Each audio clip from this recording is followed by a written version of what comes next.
Hello world, Shelly here, and today I've got for you my top 5 concealers for dry skin. And this video is a collaboration with Kathy A Beauty.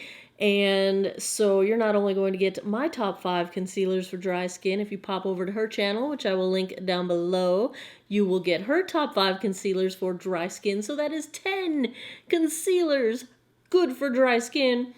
Actually, I'm not sure if she's going to duplicate any of my favorites in here because I don't like spoilers. So we have not compared notes, and I'm going to cheat and give you 2 honorable mentions, 1 drugstore, 1 high-end. So that is potentially 12 good concealers for dry skin. We will see how that goes. Now, Kathy A's channel, if you have not checked her out yet, she is another beauty channel that is over 40 audience, beauty and lifestyle, and we need more of those in the world. There are not enough of us, and so if you're not following her, pop over to her channel. There are 2 things I want to tell you about Kathy's channel. One is that I appreciate that she is another YouTuber that has been making videos for years that works full-time, maintains a full-time job. She works as an office manager, and it's not easy to put out unique content on a regular basis when you have a 40-plus hour a week job that you have responsibility to. And I work full-time as well, so I appreciate even more so the effort that goes into developing content and making it available regularly for you guys. And I think that also speaks to just doing it for the love of doing it. You know, we're not doing YouTube for the money. We spend far more money to run our channels than we make from the little bit of ad revenue that comes in from YouTube. So that just tells me that she loves all of this just as much as I do. So if you are into that kind of passion and effort that gets put into the content we're putting out, go check out Kathy's channel. The other thing, so you guys know, oh, bad me, I didn't silence my phone. The other thing that I appreciate, so you guys know that I'm a nerd. Geek Out of Water, it's built right into the name of my channel. I tend to particularly geek out over ingredients and formulations and kind of the science behind things, but I'm also a nerd for just details. I love details.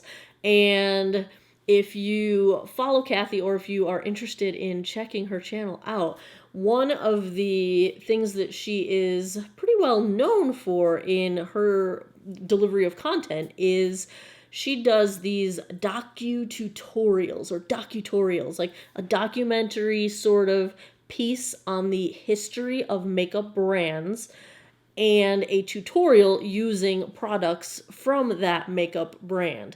So if you geek out over history at all, you can geek out. She has so many brands covered on her channel with these sort of like mini documentaries on the history of these makeup brands while checking out their products and doing makeup with them. So you should check her out. I love her channel, and you will too. If you enjoy my channel, you will love hers. And she's not just about history. You don't have to be a total nerd. Okay, well, this might be nerdy too. Okay, we're just all nerds. But one of her most recent videos, if you follow the Game of Thrones TV show, she not only reviewed the Urban Decay Game of Thrones products, but did a full-on Game of Thrones, like, costume look. It's fantastic. I don't watch Game of Thrones, so I know, I'm like the only person on earth, but I did not purchase any of the Game of Thrones products from Urban Decay because of that. But if you like the Game of Thrones whole vibe, she did such a good job with it. So she's also another one of those people that you wear what makes you feel good, and there's no number that tells you what you can wear and what you can't wear and what you should do with your makeup and what you shouldn't do with your makeup. You do what makes you feel good. You do what you enjoy, and I firmly believe that. Kathy's right in that wheelhouse. So go check out Kathy A Beauty if you haven't already.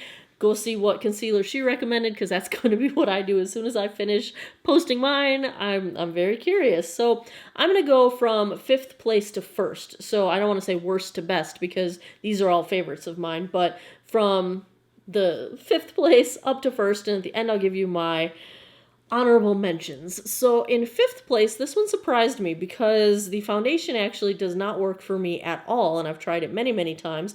I basically kept it for the packaging. Who has guessed yet which one I'm talking about? But the concealer works wonderfully. It's the Josie Maran Vibrancy Concealer, also gorgeous packaging.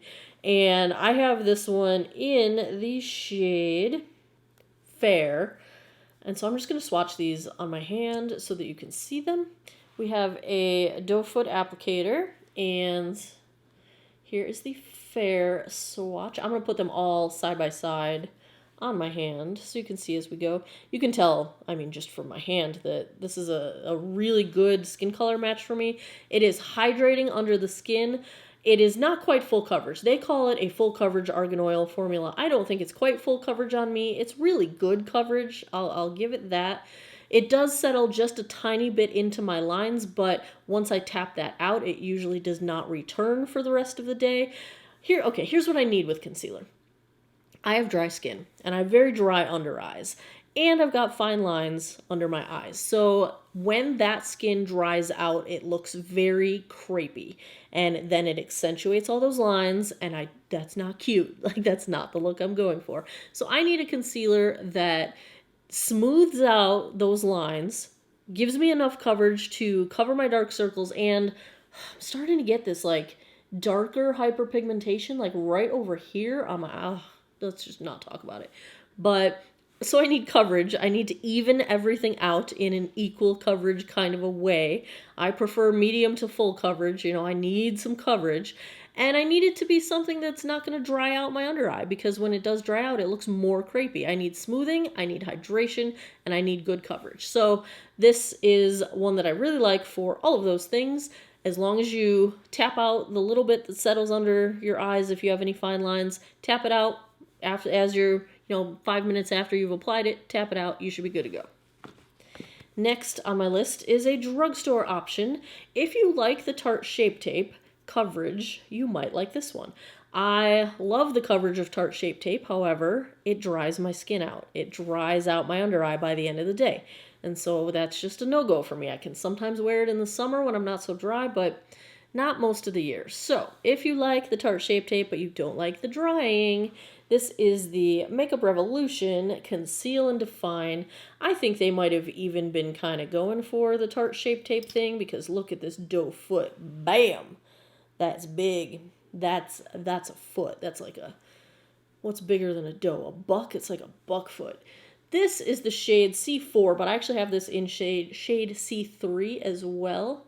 But I'm going to swatch C4 for you because I like it on me most of the year a little bit better. It's a little bit more of a pink undertone than the Josie Maran, but just about the same lightness to darkness. Really good coverage, does not dry out my under eye at all. The other thing I really like in concealers is when I can wear them with or without setting them with powder. I don't want to have to set it with powder, but if I want to, I want the option. And all of these I can wear either way, set or not set, which is awesome.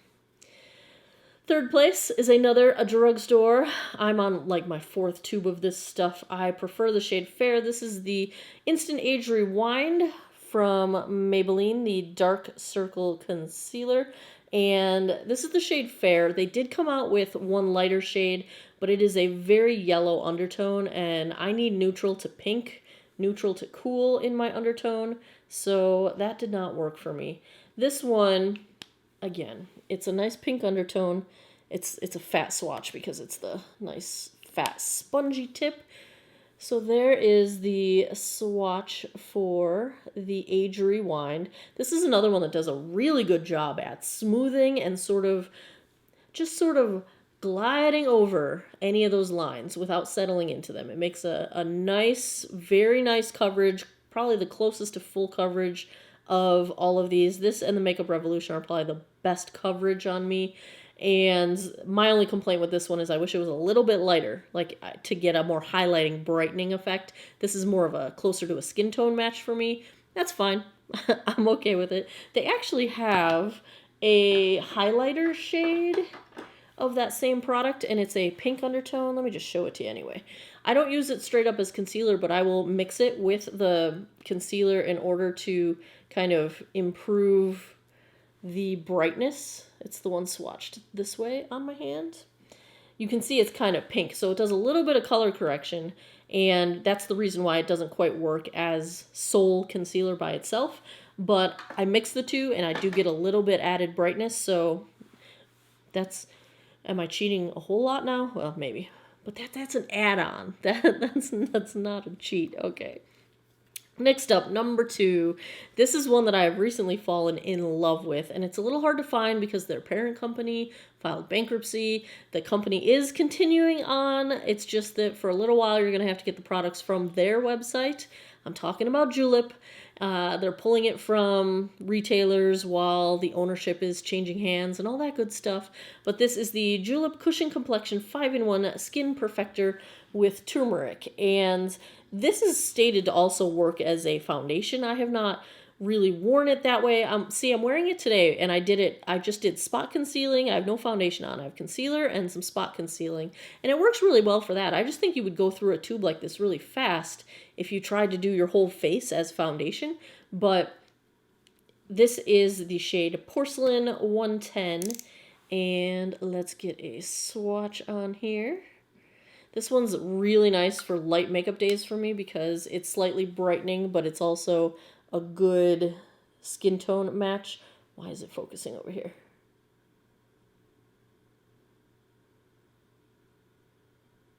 So here is the Julep. This I love because it's probably the most hydrating of all of these, and my under eye never looks crepey. It always, even if I've got flaking skin, like especially on my outer eye corner here, this will smooth over it without accentuating any of those flakes, which I love. It's got a nice small applicator, so it's easy to get into that tunnel up there. Someone told me in the comments what it's called. It's something about a trough. And I was like, yes, mine are exactly like troughs, but I can't remember the first word. But it's very easy to apply there. I like that you get the window that you can see how much product you've got left, and very good for dry skin. My number 1 favorite, and this is my favorite concealer ever. It's the first concealer I ever had that I said is my favorite concealer ever. It's the Charlotte Tilbury Magic Away concealer, and oh gosh, this stuff is just so good. I have this in the shade Too Fair. The shade 1 is a little too yellow undertone for me. The only thing I don't like is that the applicator is just giant, and I don't really need a giant applicator. So my complaint is I wish this was a shade lighter in a neutral to cool undertone. Here is the swatch, but still beautiful. And let me explain why I love this one so much. I think it was Wayne Goss who was giving this description. He said that it was like spandex for your under eye, and that is the best way I could even imagine to describe it. It's smoothing, but it's even more than smoothing. It's like smoothing and firming. Not that you feel anything like tightening up. It's not like you put tie-dye on your face or anything. Love me some tie-dye, but it's kind of a great follow-up to that because it's sort of, you know how spandex just... It's not compression wear, but it smooths everything out. That's kind of how this is. It just smooths so nicely. It's got really good coverage. I wish it was just a smidge better coverage instead of more coverage, but you know, more is more with me. That's just how I am. But the effect of how well it is at smoothing, how good it is at smoothing, and just how much coverage you retain by the end of the night is fantastic. It does not settle into my lines. I do not have to set it with powder. It hydrates my under eye. I do not get dry and crepey by the end of the night. It's just so pretty. It's the prettiest of all of these. If you want a pretty under eye, the first time I used it, and my under eyes are better now than they were the first time I used this. The first time I used it, I looked in the mirror and I was like, I look 5 years younger. Like, just straight out the gate. Couldn't believe it. Love it. Still feel that way about it. It's beautiful. Let me show you my honorable mentions. So, these are just because I couldn't pick 5. First, this was actually the first high-end concealer I ever bought. So it does have a soft spot in my heart. It is the NARS Radiant Creamy Concealer in the shade Vanilla. And it's just not quite enough coverage for me. That is my only complaint. I might as well just keep swatching right up my arm. So I love the undertone of this. It's a nice, cool, neutral undertone right here. And it is very smoothing. It's definitely hydrating. The product does settle just a little bit on me, but I can usually tap it out and it does not go anywhere. That's probably why it's an honorable mention and I don't wear it as often, because I do have a little bit of product that settles into my lines with this one, but the hydrating factor, when it's dead of winter and my under eyes are so dry they hurt, I'm reaching for this because it really does just give me back moisture that other products don't do quite so much. So honorable mention on the NARS Radiant Creamy. And the other honorable mention is another recent one that I have started to fall for. This is from CoverGirl. It's a Simply Ageless Instant Fix. And the reason I love this so much is the smoothing. Like, it is... The first time I wore this, it was almost like the first time I wore the Charlotte Tilbury. It was just like, whoa, look at how smooth my under eye is. This one's such a good skin tone match to my arm that I can barely see it. Can you see it there? It's the same color as my arm. What shade is this one? Now I'm remembering that they don't have the shade printed on it, and that is a bummer. So I will put the shade linked down below. Wow, that totally matches my arm. You can't even see it. It's like the same color. The smoothing is my number one love for this. My downside is I would call it light coverage. It is not even medium coverage. So this is like no foundation, very light makeup days kind of levels of coverage. But it is so smoothing and also does not cling when I've got dry patches, especially over here in the corner of my eye, that, you know, sometimes you have to go with something that's not going to mess up your flaky skin or hide it. You know, you don't want to accentuate anything like that. So this works really well at not accentuating really dry skin, and it works really well with hydration and smoothing, but coverage not enough for my everyday preference. It's more of a light coverage concealer. Has this piece of hair been like sticking weirdly across my neck the whole video? That's awesome. There you have it. Those are my top concealers for dry skin. Go check out Kathy A Beauty to see what her top concealers for dry skin were. Please subscribe over there if you don't already follow her. I would appreciate it. I think you will enjoy her content as I do. And as always, thanks a lot for taking some time out of your day to geek out over makeup with me. Come back every Monday, Wednesday, Friday, 9 p.m. Eastern Time. Don't know why I clapped just now for new videos, and I appreciate your time, and I hope you guys all have an awesome day or night wherever you are in the world. Take care of each other. Bye-bye.